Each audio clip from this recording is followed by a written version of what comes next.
Hello student, आप सभी का एक बार से फिर से स्वागत है मेरे channel GK with RD sir. आज हम बात करने वाले हैं। आज हम एग्रीकल्चर के पार्ट 2 के ऊपर बात करेंगे। इसमें मैंने आपको एग्रीकल्चर का पार्ट 1 आपको पढ़ाया था, तो उसमें हम बात कर चुके थे एग्रीकल्चर से इसका ओरिजिन, वर्ड का ओरिजिन कैसे हुआ था, कौन कौन सी इसमें फार्मिंग होती है।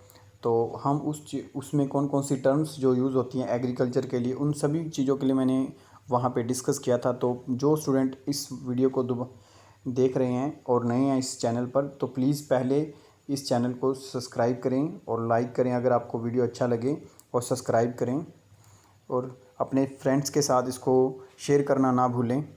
और आइए हम अपनी वीडियो को स्टार्ट करते हैं। तो इससे पहले उस पार्ट को देख लें तो भी आपको एग्रीकल्चर का ये पार्ट 2 समझ आएगा। तो आइए हम आज स्टार्ट करते हैं, क्रॉप्स के बारे में जानते हैं। उससे पहले मैं थोड़ा सा फार्मिंग के बारे में आपको बता दूं, थोड़ा सा रिकैप करता हूं आपको। देखिए जी, मैंने आपको बताया था फार्मिंग सिस्टम इंडिया में दो तरह का होता है। तो फार्मिंग जो टाइप थी वो दो तरह की टाइप थी। एक तो थी सब्सटेंसिव और एक थी कमर्शियल। तो सब्सटेंसिव में दो तरह की फार्मिंग होती है। एक में होती है इंटेंसिव। इंटेंसिव में क्या होता है जी, जब एक प्लॉट के ऊपर सिर्फ रहन गुजारा बसारा होता है, उस तरह की जो फार्मिंग होती है उसको हम क्या बोलते हैं, इंटेंसिव सब्सटेंसिव। ठीक है जी। और एक इसी सब्सटेंसिव में दूसरा पार्ट आता है परमिटिव। एक तो आप छोटे से प्लाट के ऊपर अपने घर के लिए खेती कर रहे हो और पुराने औजारों को यूज़ कर रहे हो, तो उसको हम बोलते हैं इंटेंसिव, जो इंटरनल जो यूज़ करते हैं। प्रिमिटिव होता है कि घूम फिर कर जंगलों को साफ़ करके फॉरेस्ट को, उसके बाद जब मतलब कोई नोमैडिक लाइफ टाइप, उस तरह की जो घूमने फिरने वाली फिरतू जो होती है उसको हम बोलते हैं। तो इसमें दो तरह की थी। एक तो सी शिफ्टिंग वाली थी, मैंने आपको बताया था शिफ्टिंग वाली। तो जैसे कि जंगलों को या नदियों के जो पास आस जो जगह होती है उसको साफ़ करके वहाँ पे खेती की जाती है, क्योंकि नदियों के द्वारा लाई गई मिट्टी उपजाऊ होती है, जिससे काफ़ी फसलें आपको मिल जाती हैं। फिर यहाँ पे इस तरह की खेती को हम शिफ्टिंग खेती बोलते हैं। उसके उसके बाद मैंने ये बताया था कि इस खेती को दूसरे देशों में अलग अलग नाम से जाना जाता है। हमारे इंडिया के नॉर्थ ईस्ट स्टेट्स के अंदर, जो इंडिया के नॉर्थ ईस्ट की तरफ जो स्टेट हैं जो ये 8 स्टेट हैं, सिक्किम, अरुणाचल प्रदेश, असम, नागालैंड, मणिपुर, मिज़ोरम में, ये इस टाइप के वहाँ पे इसको बोला जाता है झूमिंग खेती, झूम खेती बोला जाता है। और इसी तरह से आपको याद रखना कि मैक्सिको के अंदर इसको मिल्पा बोलते हैं, ब्राज़ील के अंदर इसको रोका बोलते हैं, और लादांग इसको हम मलेशिया में बोलते हैं। तो मैक्सिको और ब्राज़ील ये साउथ अमेरिका के देश हैं। इसमें ब्राज़ील सबसे बड़ा देश है। ब्राज़ील, साउथ अमेरिका को हम लैटिन अमेरिका के नाम से भी जानते हैं, आपको याद रखना है।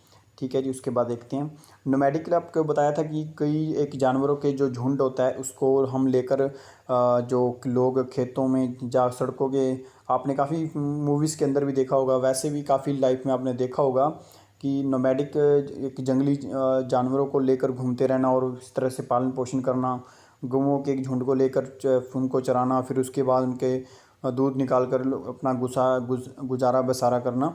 इस तरह की खेती जो होती है उसको जो लोग जंगलों के अंदर रहते हैं उस तरह की जो खेती को होती है उसको बोलते हैं नोमैडिक। नोमैडिक का मतलब ही होता है घुमंतु। जो जो लोग होते हैं वो घूम कर अपने पशुओं को साथ ले जाते हैं और घूमते फिरते रहते हैं। इस तरह की जो खेती करते हैं उसको हम फार्मिंग को नोमैडिक फार्मिंग बोलते हैं। अब आइए जी कमर्शियल फार्मिंग के बारे में जानते हैं। कमर्शियल फार्मिंग क्या होती है जी? कमर्शियल का मतलब ही होता है कि पैसों के लिए किसी चीज़ को बीजना, खेती करना, उसको हम कमर्शियल बोलते हैं। तो इसमें क्या होता है जी, कमर्शियल में आप क्या करोगे, नई नई टूल्स यूज़ करोगे, नई नई टेक्नोलॉजी यूज़ करोगे, नए नए फर्टिलाइज़र्स यूज़ करोगे, और एक बड़े लेवल पे, एक छोटे से प्लॉट को छोड़कर आप बड़े लेवल पे खेती करोगे। तो फसल ज़्यादा होगी तो उससे क्या आएगा, पैसा भी आएगा, और उसके बाद आमदनी बढ़ेगी तो शौक भी बढ़ जाएंगे। तो इस तरह की खेती को हम कमर्शियल फार्मिंग बोलते हैं। तो इसमें आज देख लिए, थोड़ा सा हम पढ़ लेते हैं। In commercial farming crops are the grown animal rare. आप एनिमलों को भी साथ में पालते हैं, उसको भी बेचते हैं, और क्रॉप्स को ग्रोन करके भी उनको मार्केट में सेल करते हैं, इससे डबल मुनाफा कमाते हैं। तो इसमें क्या होता है, कैपिटल, और जो कैपिटल क्या होती है वो पूंजी जो हम पहले लगाते हैं। तो जैसे हम कहते हैं कि ठेके पर ज़मीन लेकर हम उसकी खेती करते हैं बड़े लेवल के ऊपर, तो उसमें से जो पूंजी लगाई जाए उसको कैपिटल बोलते हैं। तो इसमें क्या होता है जी, मशीन्स फार्मिंग, इसमें जो मिक्स फार्मिंग, प्लांटेशन एग्रीकल्चर, काफ़ी तरह की, कमर्शियल में भी काफ़ी तरह की खेती की जाती है, जैसे प्लांटेशन एग्रीकल्चर है, मिक्स्ड फार्मिंग है। तो इसमें से तो कमर्शियल में हम क्या बेचते हैं जी, यही फसलें होती हैं जैसे वीट है, मैज़ी है और राइस है। इनको एक अच्छे बड़े प्लॉट में बीजना, बड़े काफ़ी बहुत ज़्यादा ज़मीन में बीजना, इस तरह की फसलों को हम कमर्शियल फार्मिंग बोलते हैं। इस तरह की कमर्शियल जो फार्मिंग है वो बड़े बड़े देशों में, America, north America, Asia, Europe, वैसे ऐसे देशों में लाखों हेक्टेयर्स में इसकी खेती की जाती है। तो एक हेक्टेयर कितना होता है जी, 10,000 स्क्वायर किलोमीटर के होता है जी आपका एक हेक्टेयर। तो इसको भी आपने याद रखना है, ये मैंसुरेशन के अंदर यूज़ होता है आपका पॉइंट।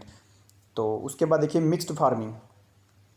मिक्स्ड फार्मिंग क्या होता है जी, जब आप खाने वाली फसलों के साथ फोडर फसलें, जो चारे वाली फसलों को भी बीजते हैं और अपने पशुओं को पालते हैं, जिससे आपको इस तरह की खेती को हम बोलते हैं मिक्स्ड फार्मिंग। मिक्स्ड फार्मिंग बोलते हैं। तो ये मैक्सिमम आपको देखने को मिलेगा कि जो फॉरेन कंट्री होती हैं ये फूड के साथ क्या करती हैं, जानवरों की अच्छी नस्लें पालती हैं और उनकी खेती उनके साथ, जैसे ऊन और उनके बड़े बड़े ग्रास लैंड होते हैं, उन पर वहाँ पे चराई के लिए जैसे काऊ को छोड़ दिया जाता है और वहाँ पे अच्छी नस्ल की काऊ को रखा जाता है। तो इस तरह की खेती, और ये एक मिक्स्ड फार्मिंग का एक एग्ज़ाम्पल आप मान सकते हो। जैसे यूरोप, अमेरिका, यूएसए का ऐसे देशों में इस तरह की फार्मिंग आपको देखने को मिलेगी। प्लांटेशन क्या चीज़ होती है? प्लांटेशन होती है जी एक ही टाइप की, ये एक कमर्शियल की टाइप है।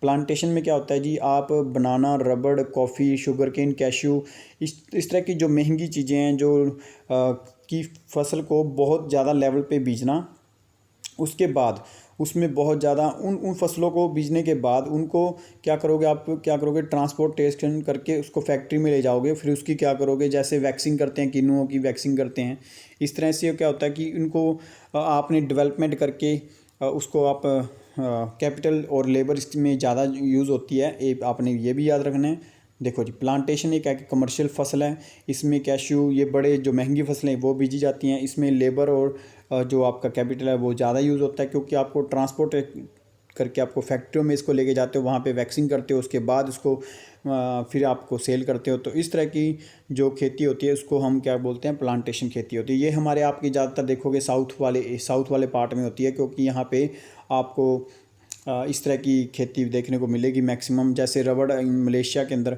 एक चीज़ है समझिए जी, इसके लिए बहुत ज़्यादा गर्मी की ज़रूरत होती है। और ये जो गर्मी वाला प्लेस जो हमारे आपको पता है इंडिया ही होता है, क्योंकि हमारी कर्क रेखा है जो 8 स्टेट से पास हो रही है। कर्क रेखा ये 23.5 डिग्री के ऊपर धरती के ऊपर एक लाइन है। इसके नीचे वाला जो पार्ट है इसको हम बोलते हैं साउथ इंडिया, क्योंकि यहाँ पर कौन सा मौसम पाया जाता है। तो मैं आपको थोड़ा सा इसके बारे में बता दूँ, ट्रॉपिकल और सब ट्रॉपिकल का मतलब क्या होता है। देखिए जी, जैसे ये एक धरती है, धरती के ऊपर ये एक लाइन है, इसको बोलते हैं इक्वेटर। तो इक्वेटर और इसके ऊपर एक लाइन है, ये कौन सी लाइन है, इसको बोलते हैं 23.5 डिग्री के ऊपर है ट्रॉपिक ऑफ कैंसर। और इसके बाद इसको हम कर्क रेखा बोलते हैं। इसी तरह से साउथ में भी एक लाइन है, इसको बोलते हैं मकर रेखा, ट्रॉपिक ऑफ कैंसर। तो ये जो एरिया ना, जो ये रीजन है, इसके अंदर गर्मी बहुत ज़्यादा पड़ती है, तो इसको हम बोलते हैं ट्रॉपिकल एरिया, क्योंकि सूर्य की गर्मी, सूर्य सीधी अपनी जो रोशनी है इन दो लाइनों के बीच में, इक्वेटर और कर्क रेखा, इनके बीच में ही फेंकता है। तो इसको हम बोलते हैं ट्रॉपिकल एरिया, क्योंकि सबसे ज़्यादा गर्मी और यहाँ पे आपको हीट यहाँ पे मिलेगी, इसको हीट जोन भी बोलते हैं। अब इसके बाद उसके बाद ये 23 डिग्री के ऊपर लाइन थी, उसके बाद अगर 35 डिग्री के ऊपर एक लाइन है, तो वो जो लाइन है इसके बीच में जो ये वाला होता है एरिया, इसको हम बोलते हैं सब ट्रॉपिकल। तो हमारा नॉर्थ इंडिया सब ट्रॉपिकल में आता है और जो साउथ इंडिया वो ट्रॉपिकल में आता है। आई होप कि आपको समझ आ गया होगा। तो इसी तरह बहुत ज़्यादा गर्मी की, कई फसलों को बहुत ज़्यादा गर्मी की ज़रूरत होती है पकने के लिए, तो इसी तरह से तो इस फसलों को बीजा जाता है जी। तो आई होप कि आपको समझ आ गया होगा। तो मेजर क्रॉप्स के बारे में, क्रॉप्स क्या होती है, एक ही तरह के पौधे बहुत सी ज़मीन पर उगाए जाते हैं, उसको हम बोलते हैं क्रॉप्स। जैसे वीट के पौधे एक ही जगह पर बहुत सारे उगाए जाते हैं, तो हम इसको वीट की फसल बोलते हैं। तो फसलें जो होती हैं वो काफ़ी तरह की होती हैं, खाने वाली होती हैं, पीने वाली फसलें होती हैं। तो इसमें बताया गया कि पहले फसलों के बारे में कि large variety of crops grown in the meet at the require growing to the population को, पेट को भरने के लिए हम एक बहुत ही अच्छे लेवल के ऊपर खेती करते हैं। तो इसको हम क्या बोलते हैं जी, इसको हम बोलते हैं क्रॉप्स। तो क्रॉप्स हमारे इंडिया में काफ़ी तरह की हैं। तो ये एक क्या जी, रॉ मटेरियल होता है, इसको हम कई इंडस्ट्री लगा सकते हैं, एग्रो बेस्ड इंडस्ट्री लगती है। तो इसमें मेजरली आपको क्या मिलेगी, कौन कौन सी इंडस्ट्री लगा सकते हो। वीट से आपको पता है कई बिस्किट्स बनते हैं, धान जैसे राइस है, मैजी है, मिलेट्स है। तो ये हमारी खाने वाली फसलें हैं, खाने वाली फसलें जिनको हम खाने के लिए यूज़ करते हैं। तो इसके बाद देखिए, जो फसलें जिनसे हम क्या बना सकते हैं, आपने जैसे सुना होगा दरी वगैरह टाट वगैरह जो बनते हैं पटसन की फसलों से, फाइबर से जो कपड़े बनते हैं, तो उन उन तरह की फसलों को हम, जैसे जूट कॉटन वगैरह, इनको हम फाइबर्स क्रॉप बोलते हैं, फाइबर्स क्रॉप्स, जिनसे फाइबर बनता है। उसके बाद जो खाने पीने और जो पीने वाली हैं, जिसको हम शौकीन रूप से हम पीने के लिए यूज़ करते हैं, जैसे बीवरेज क्रॉप्स बोलते हैं इनको, तो ये टी और कॉफ़ी हैं। आई होप कि आपको समझ आ गया होगा। 3 तरह की फसलें मैंने आपको बता दी हैं। इसके बाद देखिए राइस फसल के बारे में। राइस फसल क्या होती है जी, ये एक हमारे देश की सबसे बड़ी काफ़ी लोग जो हैं इसको यूज़ करते हैं अपने खाने के लिए। और ये इसके लिए कौन से सबसे ज़्यादा उगाई जाने वाली फसल है पूरे वर्ल्ड के अंदर। और सबसे इसका जो एरिया होता है, इसके लिए बहुत ज़्यादा गर्मी की ज़रूरत होती है, तो हमें इसके लिए ट्रॉपिकल और सब ट्रॉपिकल एरिया, हमें इसके लिए रीजन रिक्वायर होता है। और इसके लिए क्या होता है जी, हाई टेम्परेचर मैंने बता दिया कि अगर ट्रॉपिकल है या सब ट्रॉपिकल है तो टेम्परेचर तो ऑटोमेटिकली ज़्यादा होगा। और यहाँ पे हाई ह्यूमिडिटी होगी, और क्योंकि इसके आले दुआले पानी खड़ा होता है तो पानी वाष्प बनता है, तो इसके एटमॉस्फेयर में ह्यूमिडिटी आपको देखने को मिलेगी। उसके बाद इसके लिए एलुवियल सॉइल, क्ले सॉइल चाहिए। देखियो जी, सॉइल को हम 3 भागों में पहले डिवाइड करते हैं इसके साइज़ के ही अकॉर्डिंग। देखो मैं आपको बता देता हूँ थोड़ा सा, मैं इसके लिए ऊपर सॉइल के ऊपर आपको लेक्चर दूंगा सेकंड, इसके ऊपर 2 लेक्चर आपको आने वाले हैं।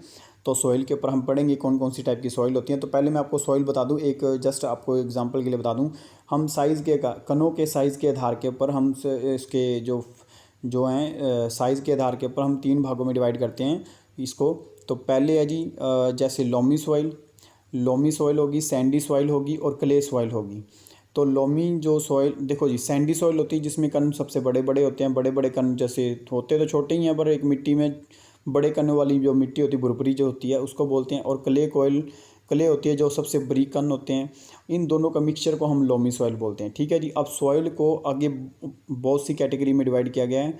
कोई लावे से बनी है, कोई नदियों के लाने से बनी है, तो काफ़ी चीज़ें हैं। तो इसमें जी एक अलुवियल सॉइल है जिसको हम जलोढ़ मिट्टी बोलते हैं, वो इसके लिए सबसे अच्छी होती है। अगर क्ले जो सॉइल होती है, इसमें कण छोटे होने के कारण ये क्या करती है, पानी को नीचे जाने नहीं देती और पानी को ज़्यादा रोक कर रखती है। तो इसीलिए हम यहाँ पे क्या बोल रहे हैं, अलुवियल क्ले सॉइल बोल रहे हैं। आई होप कि आपको समझ आ गया होगा। क्योंकि यहाँ पे जो धान है और राइस है, तो राइस के लिए सबसे ज़्यादा पानी की ज़रूरत होती है, क्योंकि उस पानी को हम खड़ा करके रखते हैं वहाँ पे, तो इनकी फसलों के अंदर। तो इसके लिए क्ले सॉइल की ज़रूरत होती है। तो चाइना क्या है जी, इस दुनिया में सबसे ज़्यादा इसकी प्रोडक्शन करता है। उसके बाद हमारा इंडिया आता है, और उसके बाद श्रीलंका, इजिप्ट, ये सारे हैं। तो उसके बाद देखिए जी, इसके लिए क्लाइमेट कंडीशन हमारे इंडिया में बंगाल सबसे अच्छा जो राइस के लिए प्रोडक्शन के लिए माना जाता है। तो ये याद रखना है जी, बांग्लादेश तो इसके साथ ही है, तो इसी तरह से आप इसको मान सकते हो। तो इसके ऊपर कई त्यौहार भी मनाए जाते हैं, आपको पता ही होगा। तो उसके बाद देखिए जी, वीट वाली फसल देखते हैं, जिसको हम बोलते हैं कनक। तो इसमें मॉडरेट टेम्परेचर, आपको इतने पानी की ज़रूरत नहीं होती है, और इसके लिए सिर्फ ठीक ठाक टेम्परेचर की ज़रूरत होती है। तो इसके लिए पकने के लिए, हम जब इसकी फसल पकने वाली होती है तब हमें ज़्यादा गर्मी की ज़रूरत होती है। तो ये क्या है जी, ठंडे में इस फसल को बीजा जाता है और गर्मियों में इसको काट लिया जाता है। तो ये क्या जी, खरीफ की फसल होती है। तो आपने इसको याद रखना है। तो इसके लिए मॉडरेट टेम्परेचर चाहिए। ग्रोइंग सीजन इसके लिए सनशाइन है। तो इसकी टाइम हार्वेस्ट के मतलब क्या होता है, जब कोई फसल को काट रहे होते हैं उसको हम हार्वेस्ट बोलते हैं। और इसको थ्राइव करने के लिए लोमी सॉइल क्या होती है जी, दो जो क्ले कोयल सॉइल थी और जो थी सैंडी सॉइल, इन दोनों के मिक्सचर, बड़े कण और छोटे कण, जिसमें पानी भी ठीक ठीक रहता है, इस तरह की मिट्टी की ज़रूरत होती है इसमें। तो लोमी सॉइल इसके लिए सबसे अच्छी रहती है। तो यूएसए, अमेरिका और बड़े बड़े देशों में इसकी बहुत ज़्यादा खेती होती है। और इसको जो बीजने का टाइम है ना, वो विंटर के अंदर, सर्दियों के अंदर इसको बीजा जाता है, गर्मियों के अंदर इसको काट लिया जाता है। इसके लिए हम 13 दिसंबर का जो दिन होता है, दिसंबर बोल रहा हूँ, सॉरी, अप्रैल, तो हम बैसाखी का दिन मनाते हैं। कोई फसल कटती है, काल बैसाख हम बंगाल में मनाते हैं। तो इस तरह के दिन मनाए जाते हैं। आई होप कि आपको समझ आ रहा होगा। उसके बाद देखते हैं मिलेट की बात करते हैं। ये जो मिलेट है, बाजरा जिसको हम बोलते हैं, तो ये जो एक फसल है जी, इसको ये फसल कोर्स ग्रेन वाली, जो दाने वाली फसल इसको बोलते हैं। ये क्या होती है, लेस फर्टाइल भूमि के अंदर, सैंडी सॉइल के अंदर भी हो सकती है, जहाँ पे पानी की मात्रा एकदम से ना हो। जैसे सैंडी सॉइल में आपको पता है जी, ये जो रेगिस्तान वाली मिट्टी जिस टाइप की होती है, तो इस तरह की फसलों में भी ये हो सकती है इस तरह की फसल। तो इसके लिए आपको लो रेनफॉल चाहिए, आपको पानी की इतनी ज़रूरत नहीं होती है, और हाई टेम्परेचर, मॉडरेट और हाई टेम्परेचर इसके लिए ठीक रहता है। तो ये ज्वार बाजरा रागी जो कि हमारे इंडिया में जो दानेदार फसलें हैं ये बीजी जाती हैं। तो इसमें जो देश हैं वो नाइजीरिया, चाइना, नाइजर, ये सारे देश इसके लिए आगे होते हैं। उसके बाद आती है जी मैजी, जिसको ये जो मैजी की फसल है ये क्या होती है, मॉडरेट टेम्परेचर चाहिए इसके लिए जी, और लॉट ऑफ सनशाइन चाहिए इसको पकने के लिए। और उसके लिए क्या जी, फर्टाइल सॉइल चाहिए, अच्छी आपको एक उपजाऊ ज़मीन चाहिए। तो मैजी ज़्यादातर आपको नॉर्थ अमेरिका, ब्राज़ील, जिससे आपको देखे आपने सुन देखे जो मक्का होता है, जिसको मक्का बोलते हैं हम, तो ये मक्के से काफ़ी चीज़ें बनती हैं, जो पॉपकॉर्न वगैरह ये बनते हैं ना। तो ये ज़्यादातर आपने देखे होंगे इसकी ज़्यादातर फैक्ट्रियाँ और ज़्यादातर ब्रांड जो अमेरिका और ये ब्राज़ील जैसे देशों के हैं। तो इंडिया में भी काफ़ी जगह पे होता है। तो इंडिया में आप इसके काफ़ी तरह के इसकी जो प्रजातियां पाई जाती हैं। तो इसमें आप देख सकते हैं कि कितने तरह का मक्का पाया जाता है इंडिया के अंदर। उसके बाद आती है जी कॉटन। देखिए जी, कॉटन आपको इसको बोलते हैं कपास। तो कपास के लिए क्या होता है जी, हाई टेम्परेचर चाहिए, लाइट चाहिए, और उसके बाद 240 इसके लिए क्या है जी, आपके जो कपास के लिए जो दिन बताए गए हैं 240 डेज़ के लिए आपको इसको कम से कम इसको चाहिए, इसको फाइनल बनने के लिए। तो अलूवियल सॉइल इसके लिए ज़रूरी है जी, ब्लैक और अलूवियल सॉइल। ब्लैक सॉइल कौन सी होती है जी, जो लावा से बनती है। लावा कहाँ से निकलता है जी, ज्वालामुखी के लावा बाहर निकलने से जब लावा जम जाता है तो इसके ऊपर पानी वगैरह, इसके ऊपर इरोजन होता है, तो इसके बाद काली मिट्टी का निर्माण होता है। उसके बाद अलूवियल मिट्टी होती है जो नदियों के द्वारा ला के बिछाएगी। तो ये भी दो तरह की होती है, खादर और बांगर। तो हम मिट्टियों के अंदर इसको पढ़ेंगे, तो इसके लिए जस्ट आप इतना पढ़ लो कि ब्लैक और अलूवियल सॉइल की ज़रूरत होती है। तो आई होप कि आपको समझ आ रहा होगा। तो आगे देखिए जी, तो इंडिया ये हमारे देशों में इस तरह की काफ़ी जो कपास वाली बेल्ट है, आपको पता है पंजाब के जो मानसा बठिंडा ये वाला एरिया जो है पंजाब का, ये कपास के लिए फेमस है, मालवा रीजन। तो उसके बाद देखिए जी, इसको वाइट गोल्ड के नाम से भी जानते हैं हम, वाइट गोल्ड होता है ये एक तरह से। तो आगे देखते हैं। देखिए जी, इससे आप कॉटन टेक्सटाइल जो इंडस्ट्री है इसको प्रमोट कर सकते हैं। तो हमारी टेक्सटाइल मिनिस्टर कौन है जी, कैबिनेट तो है स्मृति ईरानी। तो आपने ये भी रखना है, आपने पीडीएस मिनिस्टर को भी याद रखना है जो हमारे हैं हरसिमरत कौर बादल। तो आप इसको याद रख सकते हैं। उसके बाद जूट के बारे में देखें, ये फाइबर्स क्रॉप्स होती हैं, फाइबर क्रॉप्स, इसको गोल्डन क्रॉप फाइबर्स के नाम से भी जाना जाता है।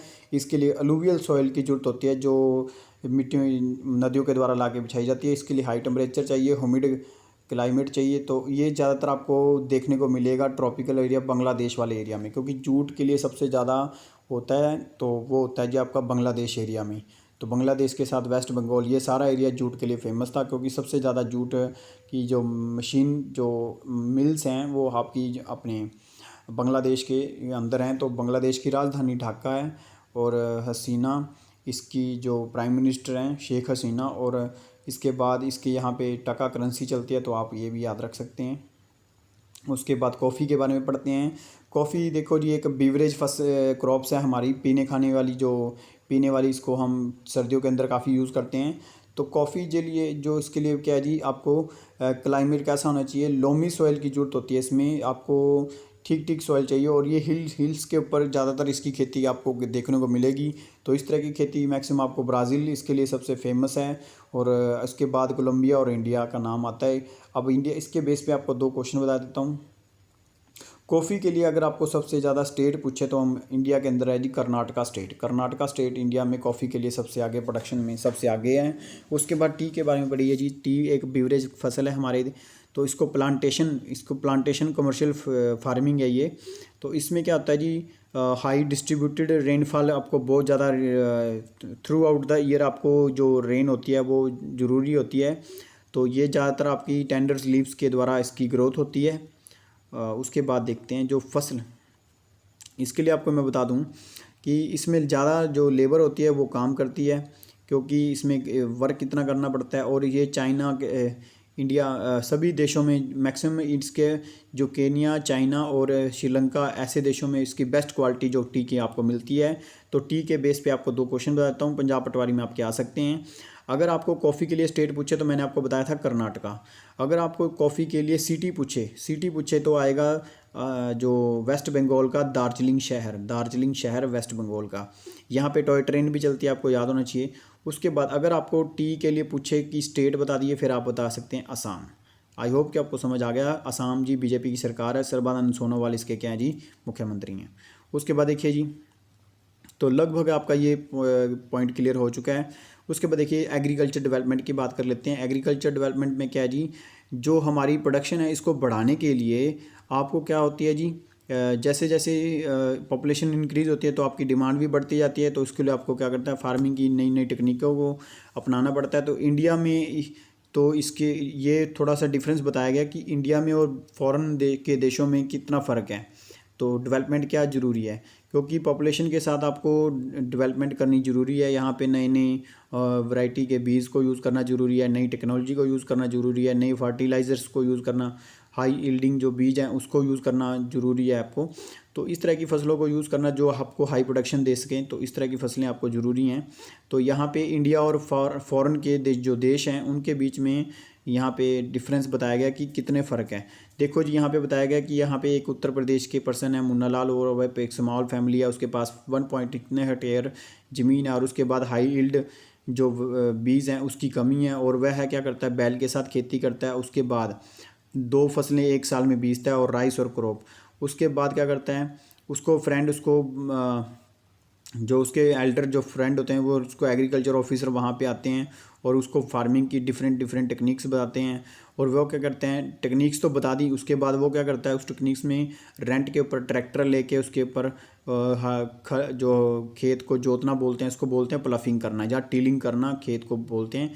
जब खेत की मिट्टी को पोला किया जाता है इसको बोलते हैं टीलिंग करना, ठीक है जी। तो इस तरह की खेती को वो करता है। तो उसके बाद ट्रेडिशन मेथड से वो क्या करता है, अपनी प्लफिंग के बाद अपनी फसलों को बीजता है, और वो क्या करता है, ट्यूबवेल से पानी को लगा रहा है, उसके बाद फसलों को बीजता है। अब फसल जब बीज लेता है तो उसके बाद फसल पकती है, और वो क्या करता है, वहाँ से हाई यील्ड फसलें, क्योंकि बीज लेकर आता है, और वहाँ से उसके बाद उसके लिए वो बैंक में लोन करवाता है, उसके बाद उसको बीज मिलते हैं, और वह उसको बीज को बीजता है। उसके बाद की फसल होती है, फसल होने के बाद उसको मंडी में ले जाता है, और वहाँ पे जाके उसको अपना दाम नहीं मिलता है, एमएसपी पे उसको उसका प्राइस नहीं मिलता है। तो उसके बाद उसको क्या बचेगा, और क्या खाएगा, और क्या किसके कर्जे उतारेगा। तो उसके बाद इंडिया के किसान की तो ऐसे ही ये बताया गया। उसके बाद उसके पास अगर मान लो फसल ज़्यादा हो भी जाती है तो इंडिया में लैक ऑफ स्टोरेज की कमी है, स्टोरेज रखने के लिए यहाँ पे पूरा स्टोरेज होती है। तो इसी को ध्यान में रखते हुए तो इंडिया और यूएसए के किसान के बीच में यह डिफरेंस बताया गया कि जो फॉरेन में जो खेती होती है वो लगभग इंडिया के, अब देखो इंडिया में 1.5 हेक्टेयर ज़मीन किसी किसान के पास है, तो यहीं पे अमेरिका के जो किसान है उसके पास 250 हेक्टेयर ज़मीन होती है, और उसके साइज खेत कितने बड़े बड़े होते हैं। अच्छा, वहाँ पे कितने एक मेजर क्रॉप्स, वहाँ पे तो अपने गरीब गुजारे के लिए वो टाइम पास के लिए खेती करता है, और यहाँ पे वो कमर्शियल तरीके से खेती करते हैं लोग। और वहाँ पे उसके बाद अपने खेतों में वो जो 300 हेक्टेयर जो खेती करते हैं, तो जितनी फसल ज़्यादा होगी उतनी ही उसकी कमाई होती है। अच्छा, उसकी फसल के लिए उसके पास है, उसकी मिट्टी के लिए क्या जी स्पेशल लेबॉर्ट्रीज़ होती हैं। लेबॉर्ट्री में जिस तरह की मिट्टी चेक होती है, और मिट्टी के अकॉर्डिंग ही वो फसलें और उसके जो फर्टिलाइज़र है उसी तरह के यूज़ करता है। और उसके जो हाई यील्डिंग बीज है उसको टाइम से मिल जाते हैं, उसको कर्जा लेने की ज़रूरत नहीं पड़ती, उसके पास हाई मशीनरी या हाई टेक्नोलॉजी है। तो वो किसान तो ऑटोमेटिकली आगे हो गया, उसको बेचने की कोई टेंशन नहीं है, वो फ़ॉरेन के साथ ट्रेड कर सकता है। तो इंडिया में तो ये बहुत बड़ी दिक्कत है। तो इस तरह से इंडिया में पुराने टूल्स को यूज़ किया जाता है, वहाँ पे वो फॉरेन टूल वाले अलग, हर हर किसान के पास अपनी अपनी खेत में काफ़ी चीज़ें हैं, उसके पास कल्टीवेटर है, सीड्स ड्रिलिंग मशीन है, लेवलर है। तो इंडिया में ये किसानों को मांगने पड़ते हैं, और मैक्सिमम तो कहीं लोगों के पास होते ही नहीं हैं। तो इस तरह के जो किसान हैं हमारे गरीबी में दब जाते हैं, जिसके कारण आपको काफ़ी सिचुएशन में मौतें देखने को मिलती हैं। तो इस तरह से जी इस एग्रीकल्चर के इस टॉपिक में आपका इतने आज के लिए इतना बहुत है। आई होप कि आप सभी बच्चों को इतना समझ आया होगा। तो प्लीज़ जिन बच्चों को आपको, अगर आपको लेक्चर अच्छा लगा हो तो please like share subscribe to my channel, और अपने अब अदर फ्रेंड्स के साथ भी इसको शेयर करें। इसके बाद मैं आपको सॉइल के लेक्चर 2 देने वाला हूँ। 2 लेक्चर आपको सॉइल के पढ़ाएंगे। उसके आप एक में आपको बताया जाएगा कि सॉइल, ह्यूमस, इन सभी चीज़ों के बारे में, उसके टूल्स कौन कौन से यूज़ किए जाते हैं। तो उसके बाद हम पढ़ेंगे सॉइल कौन कौन से इंडिया में कहाँ कहाँ पे मिलती है सॉइल। तो इस तरह के 2 सॉइल के टॉपिक आने वाले हैं। तो आई होप कि इन फसलों के बारे में आप पढ़ चुके हैं। तो अभी हम देखेंगे खरीफ की फसलें कौन सी हैं, जायद की फसलें कौन सी होती हैं, कैश क्रॉप कौन सी होती हैं। तो इन क्रॉप के बारे में और भी डिटेल में पढ़ेंगे। तो आज के लिए इतना ठीक है जी। Thank you for watching my lectures once again. Thank you.